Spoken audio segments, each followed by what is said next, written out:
really excellent. All right, so today it's a little rehash in a way. So we're going back to the beginning. We went through the feedback. So we saw the number one thing that we kept getting over the last few weeks is a lot of stretching, which is great. And we also did some strength work in there. And obviously the common things which we kind of were already aware of was lower back and neck, the common areas for most people. And obviously you guys. But it was coming up as people were writing that down. So if we look here, so class 14 today is going to do self-myofascial release. Sounds pretty fancy, but it's good to know because we know self is you, which is what you've been doing, working on the muscle and the fascia. The fascia is all the connective tissue, which I think we saw a video here for you guys who are here.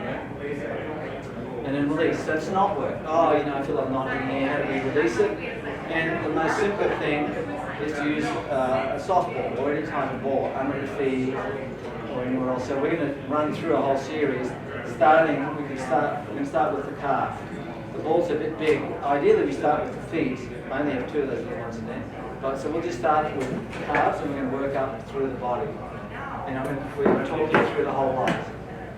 And then, so just good. Hand those out. And we're going to do a little drill. You're going to need to get on the floor. Work on balls. What's that? Work on the balls. What's that?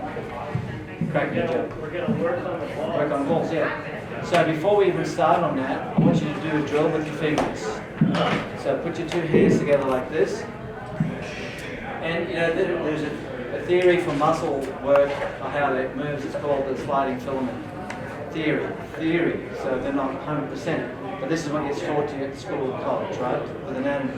So you can see like it bunches up. So when you work the muscle, anytime you use a muscle, it kind of bunches up, doesn't it? So that's an easy one to do. So it gets shorter, it bunches up, and then it lengthens. So you go, okay, so here's simulating with the fingers. So there it is. I'm lifting my arm, and there it is. I'm dropping it. Okay, so yeah, I was going to just get to do it now. Okay, and I'll explain. So what you do is inside the muscle, around the muscle, there's tissue that's holding it all together. That's the fascia. It's the cobweb. So do this, and that means that's a normal muscle that can contract, shorten and lengthen. So just do that for me. Okay. So there you go. So let's say it's the bicep muscle up here. So it's getting shorter, getting longer. In, out, in, out. Now let's say something locks up. There's a muscle fatigues, the fascia locks up. Maybe there's a little injury. Perhaps you've been sitting texting for a while. All of a sudden you get this ache, you feel like this knot in there. So now try to slide it again, but now hold it and let it stick. Okay, now let's choose yours. All right, so if this is the fascia, so there's the fascia. In this case is the muscle, right? So let's say, normally the muscle can move. Now you get a knot, show us a knot, boom. So now this does not move, it gets stuck. So when we apply pressure or use a vibrating technology or some kind of movement, like when we move the muscle, it starts to release it, now it can start to move. Now, if it's stuck and it doesn't move, you get my hand up, if it doesn't move, this area can't work, so it's going to pull in other areas. So then people can have issues in different parts, right? They go, I can't turn my head. I think it's here, but actually it's down here. So you can see an area that's far away. That's why when we do the knot work, let's say it's here, just check it here, above, below, around, because you're trying to find where it's locked up. Okay? So is that a good little refresher? Yeah. Yeah. So just think, there's the muscle. We want to free it up. The fascia is locking it. Good. So now we're going to do the calf. So put the ball under one of your calf muscles. It's pretty straightforward. So while you're doing this, so this came out of the B for barriers. The guys who are here for all the classes, and most of them remember. So the first main barrier to movement or getting rid of aches and pains is finding the knots and getting rid of them. And now I have tons of stories, real life stories, like guys who have been getting adjustments from a chiropractor for 20 years, and he was full of knots. It took 6 hours of knot work. Actually, I worked on him, and then I taught him how to do it himself, to release his whole back. His whole back, glutes, was just full of knots. He couldn't even, if you did this, like, oh, I mean, that's how frail he got. 6'4", 250-pound man. Within 3 months, within 6 hours, it reduced only half a dozen little areas. In 3 months, he was back running in the street. That's pretty good. There's no way he could have run before. And all we did is we did that mostly. We know the second barrier is the tight stuff. So we did a lot of stretching. And you notice that's one of our most popular activities with you guys, correct? Mm-hmm. Yeah. And then the third one is something's weak or loose, we need to strengthen it. That's core. And usually we focus on core or any area that needs strength. Okay, so now you're doing the calf. Now also, let's say I've got the ball under my calf. If I turn my foot in slowly, and now, so you're fishing. So we call this fishing. So you're fishing, see if you can find a spot. If you find a spot, wink at me, put your thumb up, and then decide you're good. So it should be, don't apply any more pressure than a 7. Okay, now the pressure should go, what should the pressure do if you hold it for a while? Release. Down. Yeah, so that will be a 7, 6, 5, 4. Oh, don't feel it now. Good, so now you can move up or down, left, right, you can turn. Okay, so that's the most simple thing we can do. So try to find, if you move quickly, you'll miss the spots. So you see people in the gym and they're rolling really fast on the foam roller. They're really wasting their time because they'll just skip the whole thing. So you've got to hunt. Have you found any spots? Right there, good. So hold it. Now, you guys know a little more than this because we've been doing this for a little bit. We can also then, if you find a spot, you can flex and extend the foot. That will lengthen and shorten the muscle, again, giving it more communication, more stimulation. Are we getting some of these guys into it?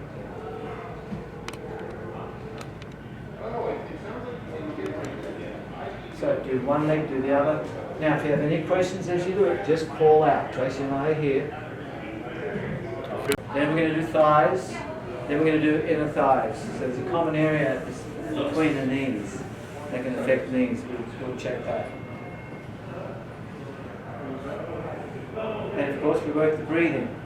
So usually we'll say hold it for 1 to 60 seconds minimum. But then again, you can hold it for way longer, 3 to 5 minutes. If you really have an area that's giving you grief for a while. Are you still on the calves or right here now? Bottom of the foot. You just do one foot and you leave the other one, and then the person will go, oh my God, this foot feels so light. Yeah. And then you do the other foot. So you can always play with that with yourself. You can experiment with it. Like you do one calf, if you stand up, you go, how do I feel? Okay, do one calf, get up, feel. Okay, see if there's a difference. Okay, so we've done calves and we've done the back of the leg. Now we're going to we're going to move to the inside of the knees, which is a very common area. So if these are really tight, they can pull the knee out of alignment. So the inside of the knee tends to be a weak area for a lot of people, and so that needs strength. But before we even get into strength, we want to make sure there's no knots. So we'll have you all lying on the side, and we're going to put the ball between. We're going to 2 for 1, both in the knees. Okay, so give me a bit of a shove of them. Are you finding some action there, guys? Oh yeah. Yeah. Ken? Juice. Breathe. What's that, Matt? Juicy. Juicy. There you go. Hot. Breathe. Wake your breathing. So you go, what's the first thing I should do before I work out or get into a really hard physical bit of work? Not work. Just do you follow the sequence? Just think of brag, and then you go barriers. So the first thing we want to do is just check for knots.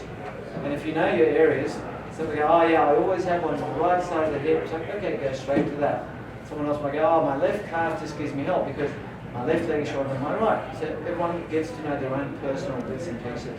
So there are common areas, but there's also then this one for me is particularly good. So we check the knots. Then we worry about the lengthening and what's tight. Found a big one. Good. So you can also then work up the inner legs if you want to some degree. It might be harder because obviously then there's a gap there, you can push on the ball. We're going to do the other side, the outside, also known as your IT band. Okay? Yeah. T for tibia, it's the bottom of the leg bone. I for the hip. So that area can be quite painful. So if we're going to check for knots, I want you to make sure it's very light. Don't put a lot of pressure on it. And how you do that is lie side on your side, lift one knee up and then put the ball and then rest it down. Okay. Or See, Brandon's getting creative here. You can also just push. You can also just push. Yeah. So don't go too hard on the top, on the outer edge of the knee. So you can do it like Matt's doing it, or you can do it like Brandon's doing it. You can also do it, you can stand and put the ball on the wall. A lot of times I'll teach this on the wall. It's quite easy because you just put the ball on the wall and then just lean on it. So if you want to try it, if one of you want to try it on the wall, I have my own ball here, and I'll just do a demo. Yeah, that's right where I am. Okay, yep, that's down the bottom, right? So that's where it starts to connect down to the lower bone. So this is nice because you can just go as light as you can, or just press on it like I do. God. I'm like just resting my arm blade on it. Yeah, really tight. If you think it's connecting here, what's that? It's gonna snap. Well, what the thing's going to do to the knee? Which way is it going to pull it? It's going to pull it out. So if you've got knots and tightnesses here, it pulls it out of alignment. So that's the problem with knots, as well as, let's say it's very short and tight. Again, if it's short and tight with knots, it's going to pull it out. If it's weak in here, then it's going to pull it out further. So really, we're just trying to get a balance of strength with the stretch. But even preceding that is, what knots are there so we can actually get rid of the knots, so we can actually work on them.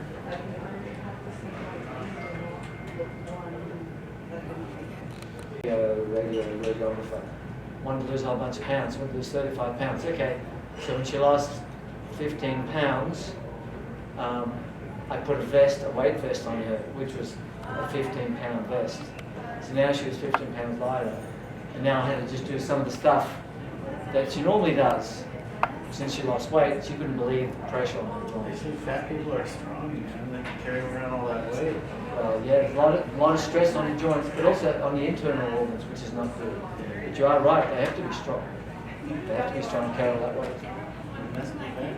But see, there's more, it's like, what defines strength? But there's, part of it is anatomy. So you think part of it is a connection where the muscles join. So if you think there's a muscle and then the ends of it connect.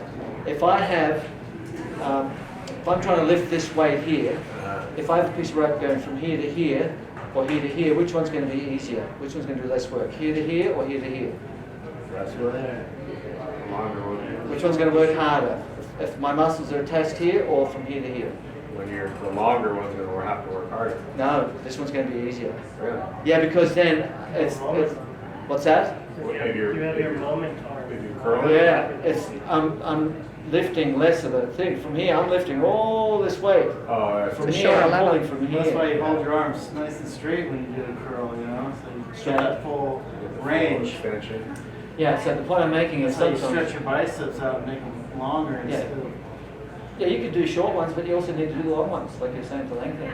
So the guy probably had his insertion, this is something I learned in college, insertions were probably far out. That's why you're so powerful here. Because look at the Achilles and the way it's connected. So the further out where it connects, that's one of the reasons people are stronger than others. So if your tendons connect further out on the bone, you're going to be stronger. So we're going to do front thighs now. So we did the calves. Obviously we didn't do the shins with the ball because they're too big. I got a lot right here. Yeah, so you can press with the ball on the outer. Yeah, that's where my edges. cramps are at night, right here. Yeah, we didn't do the side below. This hurts more than anything else I've touched. Yep. So you got to find. So when you did the calf, we didn't go to the side. The front, there's obviously we've got the big bone here, the tibia. Oh, but right to the side of To the the right of it? Yeah, to the right of it, you got some of your shin muscles there, which we could do, or you could scrape. On that outside. Yeah, so let's do that, and then also then go to the thighs. You can rub the ball on it or lie on the ground and just don't put too much pressure on the thigh. On the thighs? Yeah, we're gonna do that next. Okay. Oh, yeah. But do your shin, your Below thigh. the knee and on the shin. Yeah, who came up with that? Who mentioned that? That was me. Anyway, it's good call. Oh, I know, I was saying that we don't do the front Thanks. because, and then Aaron said, yes, the side of it is getting plenty of action. Good, you're using your tools. So really, Oh, shit, anywhere that's you a have good muscle, one. anywhere where there's muscle or tissue. I feel it all the way to my ankle. Yeah, trigger, breathe. My legs do feel good. Oh, that's definitely, Feel, definitely different. Yeah. So let's get a little feedback on the camera. Who's going to give us some feedback first so far? There's a lot of there's a lot of tight, like, muscles that when I hit them with the ball, it was going down and above to the joints. And so it was kind of like, felt good to hit those and release them because they obviously were sending, you know, they were tight enough to affect other parts of my body. Good, thank you. Brandon, you were saying something, tell us. Oh, it had nothing to do with that. No, this you were starting to say something. Yeah. So basically, yeah, when I stood up, all of a sudden my legs just felt completely numb and light. It was kind of weird. Nice. So, Felt lighter. yeah, Remember what I definitely. was saying earlier? That if you do one side, you can really check. Yeah. Yeah, interesting. You experienced that. You Both of them. It's like, Yeah, 'cause you worked just back. standing up, I was like, light. Beautiful. so that was pretty cool. All right, thank you. Yeah, I mean, every time I get up from doing that, my nerves feel good, my muscles feel lighter. Nice. Good. Pretty much. Thank you. Laying down on it? Yeah, you can lay down, or you can just put the ball, or you can lean on a wall and put it on your legs. I would recommend the wall. Well, it's up to them to decide. Okay, if there's too much tension, take some off. Use your other leg to dig into the ground and lift off a little bit. Don't put And your then full weight roll to on. the outside and then you cry. So you can try the front, little on the sides. Breathe. If it's too much, find a wall. 11. Yeah, that's good. So now we did the thighs. We're going to now do the side glutes. So from the front thighs, move around the hip to the side. Okay, look for those spots. Breathe. And then you can do the larger part of the glutes. Now, if someone has a low back issue, the first area I'd like to go for is the side glutes. Yeah, that's where I feel the most tension. Yep, that's right. So that's kind of like on the side right here, right? Yeah, the meaty part, just below the hip, back. You just feel the meat. This bone, we don't want the bone, just go below it, just to the side. And it's responsible for this movement. Right leg raises to the side. So if you do that, you'll feel it working. What do you think? Even when you're lying on the side, just lift one leg up, you'll feel it. Now the other one, right? If you lift up and down sideways, you'll feel the muscle working. Yeah, that Not on the muscle's ball, working. though. Yeah, don't do it on the ball. I was like, oh shit. 11. Yeah. So why do we look for this one? Because think, each time you step, right, you get the shock going up through here, through the legs, through the side glutes into the back. So it's really common. And when you walk, the hips are moving. So you get all this action going. So this is a really hot spot to unlock the back. Hot spot. Yeah. You are a checkout. Okay, so now we're doing lower back and then upper back. And then we're going to move to the upper pecs. Get into the shoulder. You can even get into the neck. So now we're just doing the back, the upper body.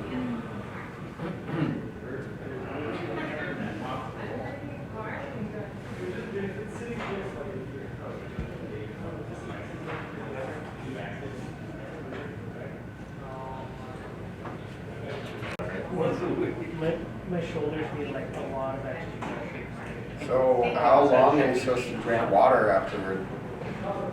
Just drink, Throughout the day, or? I don't know, I would drink like a liter just afterwards. Not just a sip, Yeah, like a good guzzle, yeah. yeah, And then probably the rest of the day, just drink more water than we normally do. yeah.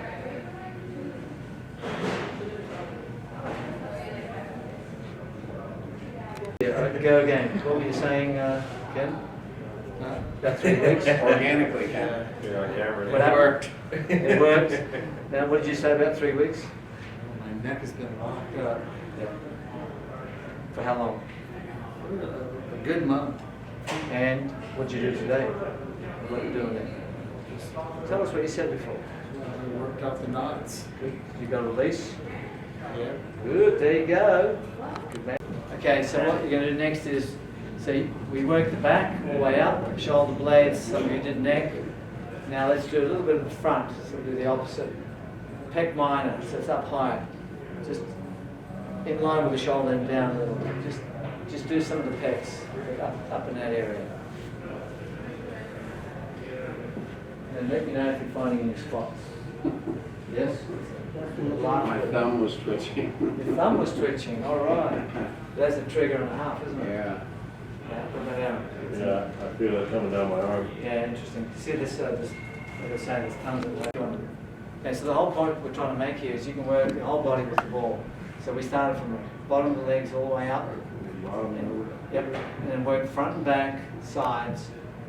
There's really no area that's Off limits. off limits, except, you know, if you want to keep off arteries, Ball to ball. bones, and bones. And you can use different type balls. And we're doing the front here, the front of the pecs, to release the tension just from, you know, gravity forcing the upper body, the chest to cave in a little bit. And then, as you guys were saying, we're getting tingling and referral points, stuff releasing